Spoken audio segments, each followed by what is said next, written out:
제가 회사 생활을 할 때 만났던 기이한 친구가 한 명 있었습니다. 회사에서 첫 만남을 가진 그 친구는 20대의 건장하고 호남형의 얼굴을 가진 남자였습니다. 단정하게 자른 머리와 남자 피부라고는 믿기지 않을 만큼 백옥같이 하얀 피부, 초롱초롱한 그 눈망울, 그리고 180이 넘는 큰 키. 여자들은 그 친구만 보면 항상 무슨 재미있는 얘기거리라도 찾은 듯 서로 수다를 떨기 시작했고, 그 친구에게서 시선을 떼지 못했죠. 다른 남자 직원들의 시세 많은 눈길을 아는지 모르는지 그 친구는 여자들의 시선이 느껴질 때마다 가벼운 미소로 한번 주의를 녹여주었죠. 그럴 때마다 제 입에서는 나도 모르게 탄식 섞인 말이 터져나왔죠. 부럽다. 그런데 그 친구가 좀 이상하다는 것을 느낀 건 그 뒤로 얼마 되지 않아서랍니다.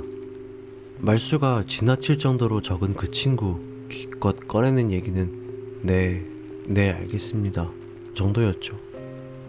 3일에 한 번 정도는 밤새 무슨 일을 하는지 아니면 불면증에 시달리는지 빨갛게 충혈된 눈으로 출근하기도 했죠. 또한 그 친구는 책상에서 일하다가 10분 정도는 가만히 두 손으로 턱을 받치고 얼굴을 고정시킨 다음 미동 없는 자세로 눈동자만 돌려가며 지나가는 사람들을 마치 감시라도 하듯이 쳐다본답니다. 그저 그 친구만의 습관이라고 생각한 직원들은 아무 태클도 걸지 않았습니다. 그러나 어떤 때는 기분이 나쁠 때도 있었죠. 한 사람만 뚫어져라 계속 쳐다볼 때가 있으니까요. 그것도 눈이 휘둥그레져서 말이죠. 이러저러한 기이한 행동들에도 불구하고 일은 정말 열심히 하는 친구랍니다. 회사 업무가 철저하게 분업화되어 있어서 저는 그 친구와 얘기할 시간은 많지 않답니다. 그러나 나는 그 친구의 이상한 습관이 항상 마음에 걸려서 한 번은 점심시간에 회사 구내식당에서 같은 자리에 앉아서 밥을 먹으며 말을 걸었답니다. 이봐, 석현씨, 근무하다가 턱을 받치고 무슨 생각이 그렇게 잠겨있는 거야? 생각에 잠겨있다는 것이 아님을 알지만 질문을 그렇게 했을 뿐이었죠. 선배님. 그 친구는 저를 선배님이라고 불렀습니다. 같은 과는 아니지만 같은 대학 출신이거든요. 저한테 무당처럼 신기가 있나봐요. 응? 어려서 아버지 따라 산소에 갔다가 우연히 귀신일 거라는 사람을 본 적이 있거든요. 석현씨, 지금 무슨 말 하는 거야? 저는 주변의 여직원들의 수다 소리 때문에 간신히 말소리를 들을 수 있었습니다. 대낮에 산소에서 아버지 금초를 하는 걸 지켜보고 있는데 100m 정도 떨어진 다른 산소에 사람들이 절을 하고 있더라고요. 그런데 산소 봉분 위에 사람이 앉아있는 거예요. 뭐라고? 그래서 전 아버지한테 바로 물었죠. 아빠, 사람이 절 받을 때 산소 위에 올라가는 거야? 라고요. 그랬더니 아버지가 말도 안 되는 소리 하지 말라고 하시더군요. 그래서 저는 저길 뭐라고 했죠. 그런데 아버지는 어디 하면서 이리저리 찾고 계시더라고요. 안 보였나봐요. 아버지는 바쁜데 말 걸지 말라고 저를 타박하셨죠. 그런 비슷한 이야기는 어디선가 몇 번 들어보긴 했어. 대답은 이렇게 했지만 여기까지 얘기로도 저는 충분히 공포스러워졌습니다. 그러나 이 친구의 얘기는 끊이질 않았죠. 아버지는 초등학교 1학년인 저의 말을 믿지 않으셨죠. 그 후로도 두어 번 산소에 갔을 때 볼록한 봉분에 앉아있는 사람을 보았습니다. 석현씨, 그 말 사실이야? 저는 더 이상 반 이상 남아있는 밥에 숟가락을 댈 수가 없었죠. 그런데 그 친구는 내 말을 듣기라도 하는지 말을 끊지 않고 이어갔습니다. 그 뒤로 지금까지 귀신 같은 걸 본 적이 없어요. 저도 물론 안심이 되고요. 사실 커가면서 어린 시기에 그런 현상을 겪었다는 게 심적으로 무섭고 고통스러웠으니까요. 그런데 처음에 내가 물어본 질문하고 이 내용이 무슨 관계인 거야? 얼마 전에 여자친구가 깨졌어요. 새벽에 꿈을 꾸었죠. 여자친구한테 문자가 왔습니다. 우린 너무 많이 싸우는 것 같아. 아무리 생각해도 우린 맞지 않아. 힘들겠지만 우리 그만 헤어져. 저는 꿈속에서 소리를 지르며 핸드폰을 집어 던져 부숴버렸죠. 저도 화가 났었거든요. 그리고 잠에서 깼습니다. 그리고 바로 옆에 스탠드 탁자에 놓여있던 핸드폰이 문자 알림음을 내는 거예요. 그래서 그게 진짜 문자로 왔다는 거야? 맞아요, 선배님. 저도 믿을 수 없었지만 꿈속에서 그 문자 내용과 똑같은 것이 날아온 거예요. 그 전에 비몽사몽간에 문자를 열고 착각하고 있나 생각도 해봤거든요. 그런데 전 문자 알림음을 단 1회만 설정하고 반복되지 않게 하거든요. 그리고 확인하면 외부 화면에 메시지 내용이 사라져요. 그런데 그때는 전혀 그런 게 없었거든요. 잠에서 깼을 때 막 문자음이 울렸고 외부 화면에 문자 내용의 일부가 찍혀 있더라고요. 제가 열어보지 않았다는 얘기죠. 예지몽이란 건가? 그것 말고는 설명이 안 되잖아요. 그런데 말야 석현 씨, 사람이 어떤 일에 대해서 지나치게 신경을 쓰다 보면 앞으로 일어날 수 있는 여러 가지 일들을 무의식 중에 판단해서 그것이 꿈에 나타나기도 하는데, 그것이 마침 현실과 우연히 일치하게 되면 예지몽이라고 한다더군. 석현 씨가 여자친구와 관계가 좋지 않다 보니까 나름대로 여러 가지 가능성 있는 미래의 일들을 무의식 중에 미리 판단하고 있었던 거지. 그런가요? 그렇게 생각하면 되는 건가요? 그래, 아무것도 아니니까 편하게 생각하라고. 여자 문제 때문에 생각할 게 많았던 거군. 충분히 이해해. 말은 이렇게 했지만 그는 그다지 여자친구와의 이별을 슬퍼하는 것 같아 보이지 않았습니다. 그는 잠시 고개를 들어 주변을 몇 번 살피더니 나에게 얼굴을 천천히 가까이 하고는 가는 숨소리로 입을 열었습니다. 그런데 요 며칠 전부터 회사 안에 못 보던 사람이 보여요. 회사 사람이 아닌 것 같아요. 어렸을 때 겪었던 현상이 다시 시작된 것 같아요. 전 그 말이 무슨 뜻인지 바로 알아차릴 수 있었기에 정수리부터 꼬리뼈까지 타고 가는 오싹한 한기를 느낄 수밖에 없었습니다. 등골을 따라 식은땀이 한 줄기 흘러내리는 것을 느끼면서도 저는 애써 웃음을 지었죠. 농담이지? 편한 대로 생각하세요. 이런, 물어보지 않으면 대답을 안 하겠다는 거군. 어떻게 생겼는데? 얼굴 알아볼 수 있어? 남자예요. 코트를 입고 중절모를 쓰고 있어요. 가죽 가방을 들고요. 중절모? 가죽 가방? 예. 무슨 영국 귀신이야? 얼굴은 서양인이야 동양인이야? 그는 혼란스럽다는 듯이 눈을 찡그리고는 고개를 몇 번 저었죠. 아, 모르겠어요. 그냥 사람의 얼굴과 사람의 눈과 사람의 코와 사람의 입을 가진 존재예요. 소름 끼치지만 저는 물어보고 싶은 게 있었죠. 여기에도 있어? 여기엔 없어요. 그 사람 사무실에 가끔 나타나요. 계속 나타나는 게 아니에요. 제가 조용히 사무실에 앉아 이리저리 살피다 보면 갑자기 나타나요. 항상 벽 모서리나 기둥 뒤에 서서 전신의 반만 노출시킨 채. 그래서 얼굴을 자세히 볼 수가 없어요. 미치겠군. 이 말을 정말 믿으라는 거야? 석현씨, 헛것을 보는 거 아니야? 저도 그랬으면 좋겠어요. 저도 솔직히 무서우니까요. 어두운 밤길에서 가끔씩 전봇대나 가로수 뒤에 서서 지켜볼 때도 있어요. 흠칫 놀라서 고개를 돌렸다가 다시 보면 없어져요. 집에라도 나타날까봐 밤새 잠을 이루지 못할 때도 있어요. 저는 그때 그 친구가 며칠에 한 번씩 왜 충혈된 눈으로 나타나는지 이유를 알게 되었죠. 그러나 저는 귀신 얘기보다는 현실적인 얘기를 그에게 해주고 싶었습니다. 이봐 석현씨, 오해하지 말고 들어. 그냥 병원에서 진료 한번 받아보지? 회사 첫 출근 뒤로 너무 많은 일을 했어. 과라한 것 같아. 혹시 그래서 이런 일이 벌어진지도 모르잖아. 그럴 생각이었어요. 저도 이러는 게 싫거든요. 몸도 피곤하고요. 그러고 보니 석현씨 항상 말없이 조용한 줄 알았더니 말 잘하네. 그냥 선배님한테는 말하고 싶었어요. 우리는 마저 남은 밥을 천천히 비우고 자리를 일어섰습니다. 반신반의했지만 그 친구의 눈빛은 진실을 말하는 것 같았습니다. 그것이 절 더욱 두렵게 만들었죠. 그리고 이틀 정도가 지났을까요? 정말 믿기지 않는 일이 벌어졌죠.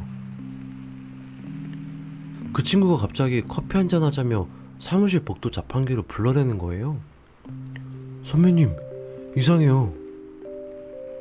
그 친구의 다급한 목소리가 저를 긴장하게 만들었습니다. 뭔데? 제 눈에 보인다는 그 사람 있죠? 중절모? 네, 어제부터 수시로 사무실에 나타나요. 뭐? 지금도 보여? 아니요. 그런데 자재과 김선우 씨 알죠? 아, 그 건늙었다는 총각? 그 중절모의 남자가 자꾸 김선우 씨 근처에서 보여요. 어떤 때는 뒤따라 다녀요. 왜일까요? 지금은 그냥 그 친구에게 화를 내고 싶었습니다. 석현 씨, 당신 정말 왜 이래? 집에 무슨 일이라도 있는 거야? 미친 사람처럼 왜 이러는 거야? 그때였죠.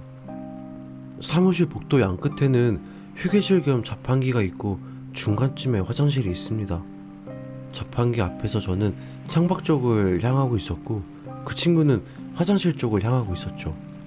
제가 화를 버럭 내는 그 순간 그 친구 제 말을 듣기라도 했는지 아무 대꾸도 없이 갑자기 손가락을 제 뒤를 가리키며 가는 숨소리로 소리쳤습니다. 저기요, 김선우 씨가 화장실에 가요. 뒤에 그 사람이 따라 들어가요. 저는 얼른 고개를 돌렸죠. 저에겐 화장실로 들어가는 김선우 씨의 뒷모습이 잠시 보였습니다. 그리고는 그 외엔 아무것도 볼 수 없었죠. 참 어이가 없군. 석현 씨 정말 몹쓸 사람이네. 저도 모르게 말이 튀어나왔죠. 그때 얼마나 그 친구가 한심스럽게 보이던지 싸대기를 날리고 싶었습니다. 지금 내가 여기 서서 뭐 하는 거야? 요즘 일거리 많아서 짜증나 죽겠는데 한가하게 여기서 귀신놀이나 하고 있으니. 선배님. 몇 초간 잠시 침묵이 흘렀을까? 갑자기 제 등 뒤에서 다급한 외침이 들렸습니다.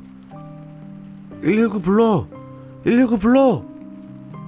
복도를 관통하는 쩌렁쩌렁한 울림소리 때문에 사람들이 순식간에 몰려들었습니다. 김선우 씨가 쓰러졌습니다. 옆 사람 얘기로는 소변기 앞에 서 있다가 갑자기 옆으로 픽 쓰러졌다고 합니다. 죽었습니다. 김선우 씨가 죽었습니다. 우리가 흔히 말하는 심장마비에 의한 돌연사를 당한 거죠. 쓰러지면서 소변기 모서리에 머리를 부딪히기까지 하면서 피도 많이 흘렸다고 하더군요. 회사는 발칵 뒤집어졌습니다. 그 친구와 저는 며칠 동안 밥도 제대로 못 먹을 정도로 충격에 휩싸였습니다. 거의 일주일간 반 송장처럼 우리 두 사람은 생활을 했습니다. 잠도 잘 못 자고 식사도 제때 하지 못했고 말도 거의 하지 않았습니다. 우연일까요, 선배님? 우연이길 바라야지. 그 사람 이제 안 나타나요. 본 적이 없어요. 미안해요, 선배님. 처음부터 얘기를 하지 말았어야 했는데. 이제 마음 추스리고 일이나 열심히 하자고. 말은 그렇게 했지만 마음속의 두려움은 사라지지 않았습니다. 그 존재의 정체가 무엇인지 궁금했죠. 저승사자? 원혼? 아무런 답을 얻지 못한 채 그렇게 시간이 흘렀습니다. 한 달 정도 지나자 우리는 언제 그랬냐는 듯 평온함을 유지했습니다. 그 중절모 사나이 이야기는 가끔 술자리에 안주거리밖에 되지 않았죠. 그러던 어느 날 그 친구가 이런 얘기를 하더군요. 선배님, 시골에 내려갈까봐요. 갑자기? 웬 시골? 아버지께서 하시는 수경재배 농장이 있는데 수입도 괜찮거든요. 도와줄 사람이 없는데 제가 가서 그 일을 이어받고 싶어서요. 아버지도 승낙하셨어요. 그래? 하긴 이런 부려먹기만 하고 쥐꼬리만한 봉급주는 회사보다는 100배는 낫겠지. 그런데 입사한 지 얼마 되지도 않았는데 좀 아쉽군. 김선우 씨 일도 마음에 걸리고 회사에 있는 게 편치가 않아요. 그럼 언제까지 일하는 건데? 글쎄요, 당장은 일이 많아 그만둔다고 하면 욕먹을 것 같아요. 시기를 적당히 봐서 결정할 겁니다. 그래, 그렇게 알고 있을게. 마음은 편하겠군. 이 지긋지긋한 것을 떠나다니. 나는 경로의 뜻으로 두어 번 그의 어깨를 툭툭 쳐주었습니다. 그러나 그 친구의 얼굴은 결코 편해 보이지가 않았습니다. 전보다 더 슬퍼 보이고 더 우울해 보였습니다. 아버지 농장, 수경재배, 모두 거짓말 같았습니다. 그런데 거짓말하는 이유를 묻고 싶지 않았습니다. 그가 회사를 그만두는 것도 막고 싶지 않았습니다. 사실 저도 그 친구가 조금 두려웠거든요. 어느 날 제 주변에 중절모를 쓴 남자가 따라다닌다고 하면 어쩔 겁니까? 차라리 모르고 죽는 게 나을 수도 있죠. 퇴사해서 아쉽다는 말은 사실 거짓이었습니다. 그 얘기를 나눈 날은 목요일이었습니다. 그러나 그 친구는 그 다음 주 월요일부터 출근을 하지 않았습니다. 상사들 얘기로는 금요일 퇴근 때 사직서를 내고 수리도 되기 전에 나오지 않는 거라고 하더군요. 신입사원 한 명이 없다고 해서 업무가 돌아가지 않는 것은 아닙니다. 단지 모든 잘못된 결과에 대한 분풀이를 그 친구에게 할 뿐이죠. 과장은 그 친구 어디 갔냐고 저에게 타박하듯이 물었습니다. 시골이 충청도 어디라고 듣긴 들었는데 제가 그쪽 지리를 잘 몰라 아는 것이 없었습니다. 전화도 해봤습니다. 물론 회사에서도 여러 차례 해봤겠죠. 그러나 받질 않았습니다. 문자도 보내봤습니다. 왜 이렇게 빨리 그만둔 거야? 무슨 일 있어? 답장은 없었습니다. 월급이나 제대로 받고 나갔는지 모르겠습니다. 그렇게 저와 그 친구는 짧은 만남을 갖고 헤어졌습니다. 그렇게 시간은 다시 흘렀습니다. 서서히 그 친구에 대한 기억도 바쁜 업무 속에 묻혀버렸죠. 그러던 중 어느 날 그 친구가 그만둔 지 석 달 정도 되었을까요? 사무실 대청소가 있는 날이었습니다. 과장은 우렁찬 목소리로 소리쳤죠. 자자, 쓰잘데없는 종이 뭉치 서류 다 버리고 책상 아래 구석구석 깨끗이 좀 치우자고. 저는 제 책상에 큰 서랍 외에는 작은 서랍을 거의 사용하지 않습니다. 대청소라 그날은 열어본 겁니다. 그렇게 해서 석 달을 지난 뒤에야 그 친구가 저에게 남기고 간 작은 편지 하나를 볼 수 있었죠. 선배님, 저 월요일부로 나오지 않을 겁니다.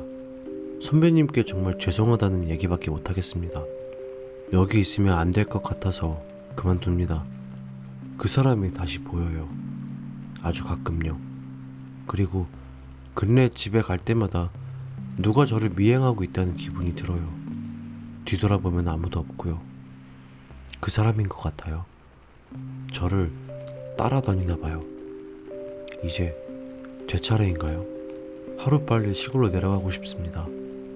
그동안 감사했습니다, 선배님. 편지를 읽고 나자 가슴이 미어져 왔고 귀가 먹먹해졌습니다. 한낱 귀신놀이라고 보기에는 그 친구의 말은 너무 진지하고 무거운 내용이었습니다.